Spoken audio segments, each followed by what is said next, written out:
My name is Dr. Wolfgang Schuster, and I'm Technical Director for Intelligent Mobility and Smart Technologies at Atkins, part of the SNC-Lavalin Group. And we are here in the Atkins European headquarters in Nova North in London. Atkins has been responsible for leading the cybersecurity work in HumanDrive, focused on ensuring that we understand the security challenges within the HumanDrive ecosystem and put in place appropriate mitigation strategies to allow the safe and secure operation of connected autonomous vehicles. So we've taken a very holistic and structured approach that considers security challenges not only associated with the technologies themselves, but also the wider security challenges. So why is that so important? In order to enhance transport operations at network level, vehicles have become and continue to become increasingly more connected to other vehicles and also to the infrastructure. And that connectivity, while it provides many benefits, has also increased the attack surface and the number of attack vectors. And cyber attacks are already increasing in regularity and sophistication. And there's a real possibility here that hackers will develop techniques to exploit these vulnerabilities of the CAV ecosystem with the aim of compromising the vehicle or the supporting infrastructure. Then once a system has been compromised, a hacker could, for example, access personal data which is held within the vehicle system or cause disruption to the vehicle or the wider network. They could even take control of the vehicle with the intent to cause physical harm to people inside or outside the vehicle. So whilst the DFT has produced a set of high-level cybersecurity principles, there was no definitive cybersecurity framework for CAVs.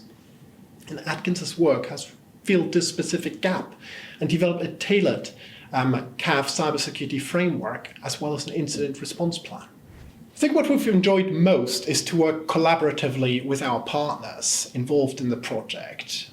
We've also developed new relationships and strengthened existing ones, particularly with Nissan, with Highways England and the Connected Places Catapult.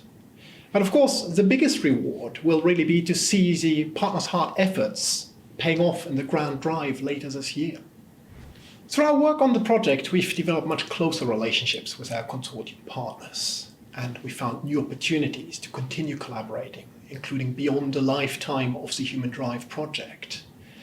HumanDrive actually follows Atkins' involvement in other projects, the Ventura and the Flourish CAV R&D projects that we were leading, and it has allowed us to further enhance our expertise in the CAV sector and wider future of mobility sector, particularly around cybersecurity, which is a critical area for the industry as connectivity underpins a significant proportion of the functions of the future of mobility ecosystem. Atkins have been involved in a number of Innovate UK co-funded CAV R&D projects, including Ventura and Flourish, as well as other CAV projects. And building on that real-world experience of trialing CAVs that we've gained from these projects, as well as the domain knowledge expertise, we are now working already with public and private sector clients, helping them understand what CAVs mean to them. For example, we've worked with large cities in the UK to identify how they can respond to CAVs in order to ensure that they are integrated in a sustainable way that supports local transport objectives. And we've worked for Highways England, looking, for example, to develop their digital road strategy that includes CAVs. And we've helped also private sector clients in identifying what CAVs mean to their business models and their services. While HumanDrive has made significant steps towards the goal of protecting the CAV ecosystem, it has also raised a number of further questions with respect to the integration of these vehicles and infrastructure to make sure that they can seamlessly work together, that they're compatible with each other. We need appropriate standards in place, for example, and the British Standards Institute has provided a very positive starting point by developing the principles of automotive cybersecurity. However, a lot more needs to be done, and this needs to be a joint effort between industry and government. Clear guidelines and appropriate certification frameworks, for example, will need to be put in place for vehicles and infrastructure alike.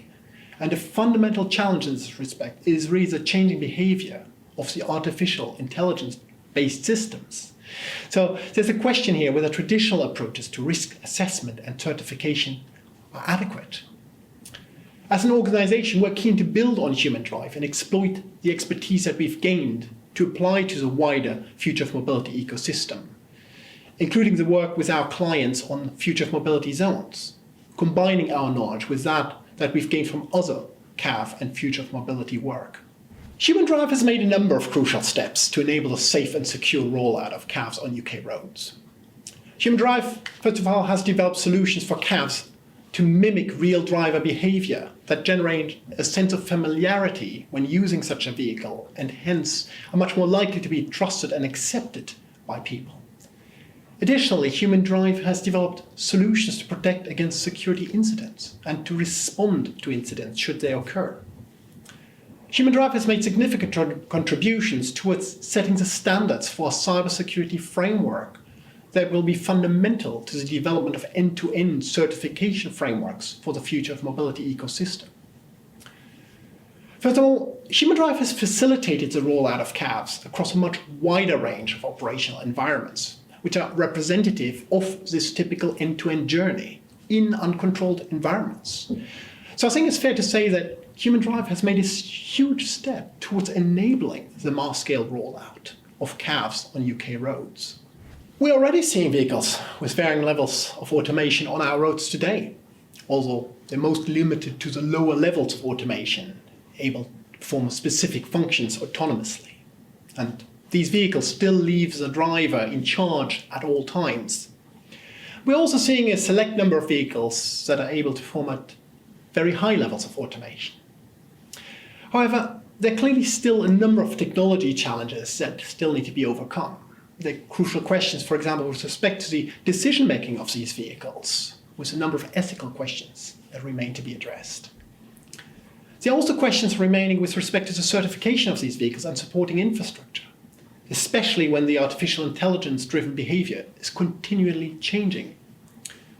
Furthermore, there are insurance and regulatory frameworks that need to be in place, and while projects such as Ventura and Flourish have made significant progress towards this, including by informing the Automated and Electric Vehicles Act passed by Parliament in 2018.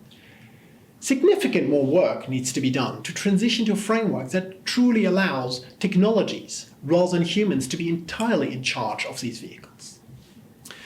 We also need to recognize that there are different types of CAVs, including pods, cars, buses, HCVs. It's expected, for example, that autonomous pods, including cargo pods for last mile delivery, operating at lower speeds, will be rolled out much earlier than high-speed autonomous vehicles. What is certain is that CAVs will have a key role to play as part of our future of mobility ecosystem. For example, for specific segments of the population, such as older adults and those with mobility-related needs. What is also certain is that we need to prepare now, especially the infrastructure, which has typically lengthy development cycles, to be ready for when these vehicles will be rolled out in significant numbers. I think one of the biggest challenges is the complexity of the project. And a key challenge here was around identifying and cataloging the extensive range of cybersecurity weaknesses and threats within the HumanDrive ecosystem, particularly as the vehicle capabilities and services were still evolving. So the project took a holistic approach to capture all relevant risks, including supply chain risk, human factors related risks, and develop best practice guidelines to address these, working very closely with project stakeholders and internal experts. Another key challenge is clearly also that HumanDrive is a very high profile project, which could make it a target to cyber attacks during the 200-mile drive in uncontrolled environments. The CAV cybersecurity framework developed by Atkins is based on the 5 core functions of the globally recognized National Institute of Standards and Technology Cybersecurity Framework. These 5 functions are identification, protection, detection, response, and recovery. Working with our consortium partners, Atkins developed a detailed understanding of the specific cybersecurity risks associated with the HumanDrive project. And from that work, we produced a cybersecurity best practice guidance for protecting, for example, the confidentiality, the integrity, and availability of the HumanDrive ecosystem. And we also developed an incident response plan and tested this with our partners, ensuring appropriate response strategies are in place if a cybersecurity event did occur. The key challenge is around the need to make sure the technology is safe and secure, but not only when used in isolation, but also as part of the wider ecosystem. Cabs are being designed to be safe and secure. However, we also need to make sure that wider systems that connect to these cabs are secure. Connectivity and integration require alignment of security targets, as security deficiencies in one system may be exploited to compromise another. And then there are questions around who owns security in this overall future of mobility ecosystem. Should government mandate security targets? How should government regulate this whole ecosystem to provide protection to the public and gain the public's trust without stifling innovation? Atkins will continue to focus on public trust and acceptance by working collaboratively with industry and government, building on our expertise towards a safe and secure rollout of cabs.